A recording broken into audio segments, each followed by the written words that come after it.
Hey everyone, I wanted to go over the new and interesting news that we have for Wild Hearts. This is the brand new Monster Hunter type game that EA is collaborating with Koei Tecmo and Omega Force to be able to release on current gen consoles, PlayStation 5, Xbox Series X, Xbox Series S, and on PC on February 17th of next year. In this video, I don't necessarily just want to give my reaction to the trailer. I'm sure everyone is going to be doing that. Instead, I want to try to focus on some of the biggest takeaways that I saw on the trailer itself, and also go over the press release information, which gives us way more details that weren't necessarily showcased in the trailer itself. But very quickly, for anyone out of the loop, essentially this is something that we have been hearing about for a couple of weeks now, that EA had been working with Koei Tecmo to be able to put out a Monster Hunter type game, a Monster Hunter type competitor for current gen consoles, and we now know that it's called Wild Hearts. This is something under the EA Originals banner, so it's a brand new IP, something that they haven't necessarily tried before, and a lot of people were hoping that this was essentially going to be Toukiden 3. I'm sure there's going to be some takes considering it that, but it doesn't necessarily seem to be that way. It's taking a lot of the DNA from Monster Hunter, but it seems to be its very own thing. We still don't necessarily know fully all the details, of course. We do know that it's going to be a $70 game when it releases on February 17th. So for those who were hoping for a cheaper release or anything along those lines, doesn't seem to be the case. We also don't currently have any details regarding microtransactions or season passes or any sort of stuff like that that EA is usually associated with. We don't have any details on that just yet.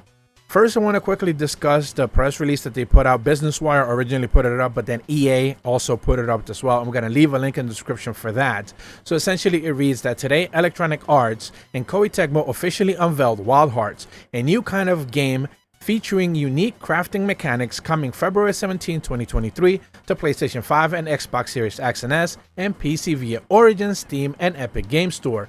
Published under the EA Original labels and developed by Omega Force, the team behind the popular Warrior series. Wild Hearts whisks players away in an epic adventure set in the feudal Japan. There'll be battles against giant, nature-infused beasts called kimono, with the help of the Karakuri, sophisticated mechanisms crafted from lost ancient technology. Wild Hearts opens up a vibrant fantasy world to players in the untamed and its beautiful world. Yosuke Hasashi, executive for Vice President of Koei Tecmo Games. Wild Hearts, not only did we want to showcase the evolution and infusion of the real threat caused by the kimono, but we also wanted to create a game where crafting was a core experience, redefining what can be possible in beast hunting games. Interesting that they're choosing to call it a beast type hunting game instead of Monster Hunter game, because of course that's what it is.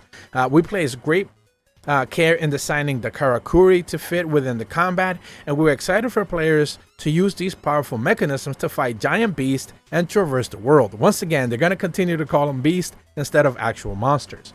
EA Originals labels, for those who dare to explore, says Stuart Lang, Vice President and Global Brand of Electronic Arts, is a home of studio for partners like Omega Force, forging new ways to play with bold creative visions, and for players who love to discover untold stories and unseen worlds. We're excited to follow the wonderful and critically acclaimed It Takes Two from Hazelight Studios with the ingenious mechanisms and giant nature-infused beasts and epic battles in Wild Hearts, the first AAA hunting experience for a new generation. Wild Hearts takes place in Azuma, a fantasy landscape inspired by feudal Japan that's now rampaged by a once peaceful kimono, altering their environments and cost of the citizens' life. The kimono range from plant-infused squirrels to the massive King Tusk wild boar, after a dreadful fight with the Winter Wolf Deathstalker, which is what they're actually calling Lunagaron. Players become bearers of the life-sustaining technology and are compelled to restore the balance across the region. In Wild Hearts, players journey across Azuma in a lone wolf pack with up to 2 friends thanks to the game's co-op and cross-play features across all platforms.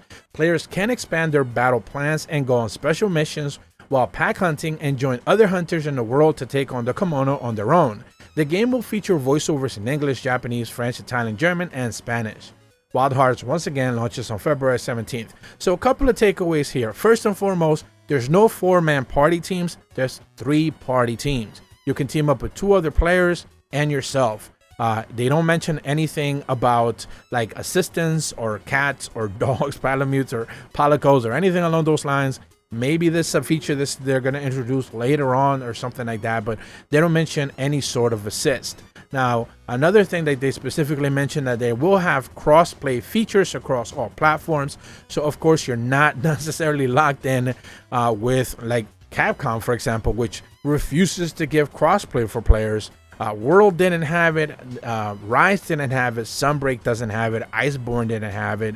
This is a big step for them. This is like a bonus for them to have. Make sure that you can play Xbox, PlayStation, PC. It doesn't matter. You can just play with anyone right out of the gate, which is always good. Now, they're putting a lot of emphasis essentially on the crafting, what they keep calling it. But based on what we actually saw in the trailer, it doesn't necessarily look like crafting. It looks more like you dropping some sort of trap that kind of evolves based most likely on the options you already have preset, preloaded. So one of the things that they showcased was like you set these traps and then they start crafting themselves kind of upward. In like a vertical manner, and then of course you can climb up of it and then fling yourself down to eventually do like aerial attacks on a monster or so-called beast, as they call it, or kimono, if you will. They showcased that in the trailer. They also showcased that you can drop these traps and essentially it turns into a bomb, so you don't necessarily have to worry about that. It can do big, massive AoE damage, presumably. Maybe some of them are status effect as well. Traps may be another thing that they can add in as well. One of them turns into a big ass hammer, which presumably means KO damage as well. Another one seems like a silk binder, so essentially for you to pin down a monster. Every hunter in that little trailer that they showcased essentially puts one down, and they all kind of like silk bind specifically, or bind specifically the monster in place so it doesn't necessarily move around a lot. This just seems like another way for you to be able to do traps. When they say crafting, I kind of keep thinking about like Fortnite, but they don't necessarily showcase any of that, like any actual real crafting. It's just you dropping a thing underground and it does something that you most likely already told it to actually do. It's not you actually building anything right out of the gate or anything along those lines. So it seems a little bit misleading, a little bit confusing, but I guess it is crafting nonetheless. Now, when it comes to weapons, I guess it's something that people are going to probably pick up really late on, and that is the fact that they only showcased 3 specific weapons. Again, you can only have 3 hunters specifically hunting at one time, so they showcase, of course, the longsword is the featured weapon, because longsword, of course, is traditionally related to Japan and Japanese culture and stuff like that, and this game is based out of Japan, so of course, they're going to do that. They also showcased a parasol type weapon, which seems to be doing a lot of like attacks, combo attacks and stuff like that.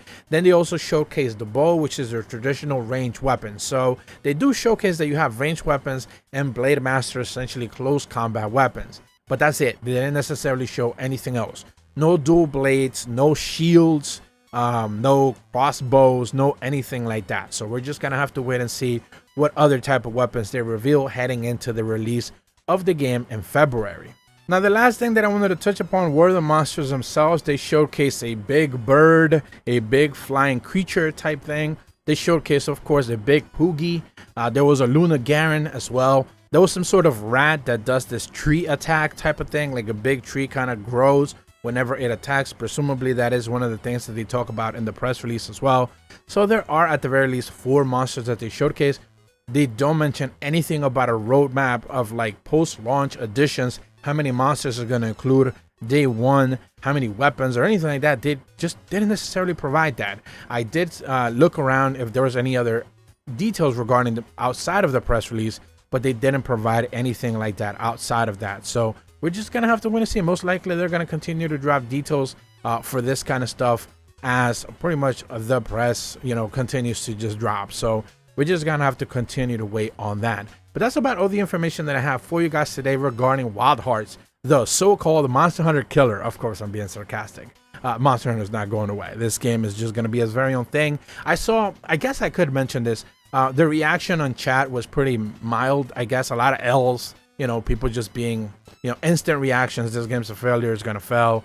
It's EA, microtransaction heaven, whatever it was. I saw a lot of comments also as well from you guys on the comments in the last video that I made when I spoke about Wild Hearts, and people were just very hesitant to trust EA on anything. I want to be specific about this though. The game is being created by Omega Force. Omega Force makes like Dynasty Warriors games, and they made Toukiden. So like they have some sort of history in making these type of games. It seems like they just got EA to publish the game. For whatever reason, Koei Tecmo didn't want to publish it. They let EA publish it. So EA isn't actually making the game. EA is publishing the game. They don't have any actual control of it except probably monetization wise, post-launch or something like that. But it's Koei Tecmo. Do remember, Koei Tecmo does a lot of season pass stuff. So chances are they're going to be like digital deluxe version that costs $120 and it comes with like all this extra stuff and a season pass. So chances are if it's Koei Tecmo and the way that they usually do stuff, that is something that you probably should be expecting. So that's just like a heads up, if you will. But that's about all the information. If you're brand new to my channel, be sure to leave a like and subscribe. Hit the bell to receive notifications when the videos go up. And as always, thank you so much for watching. See ya.